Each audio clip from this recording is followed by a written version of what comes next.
Actes 27, 19 à 20.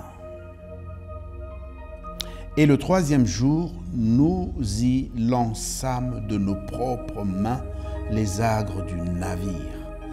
Le soleil et les étoiles ne parurent pas pendant plusieurs jours, et la tempête était si forte que nous perdîmes enfin toute espérance de nous sauver. Les tempêtes surgissent de fois d'une manière inattendue. On ne s'est pas préparé assez et on est surpris. Et on se demande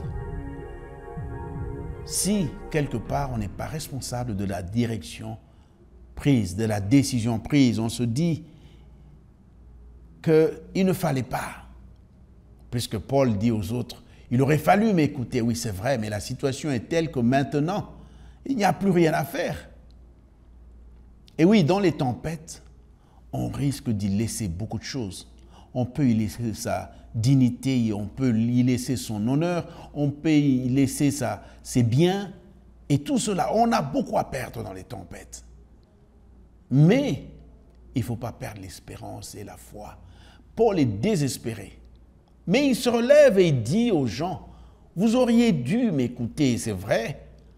On peut se trouver dans des situations où on regarde, en jetant un regard rétrospectif, disant que oh, je n'aurais pas dû épouser cet homme. Je n'aurais pas dû épouser cette femme. Je n'aurais pas dû suivre telle ou telle direction. Mais le fait est là, se plaindre maintenant n'a aucune importance. Il faut plutôt chercher comment sortir de la tempête. Et il n'y a qu'une seule espérance, il n'y a qu'un seul espoir. Comme Paul le dit maintenant, il le déclare à ces gens.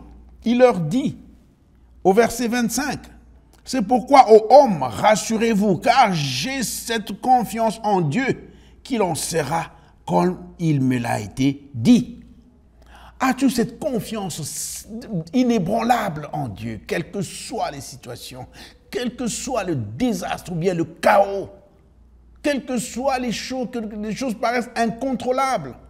Tu es devant un fait faible et tu ne sais plus quoi faire.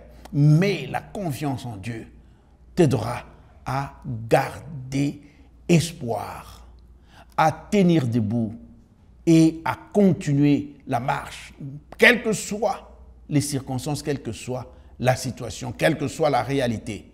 Paul se lève et dit, j'ai cette confiance.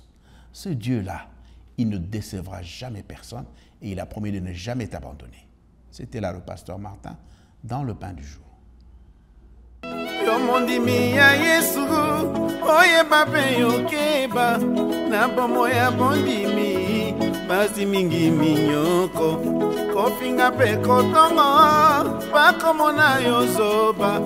Ebongi obosana te, boka na yo likolo.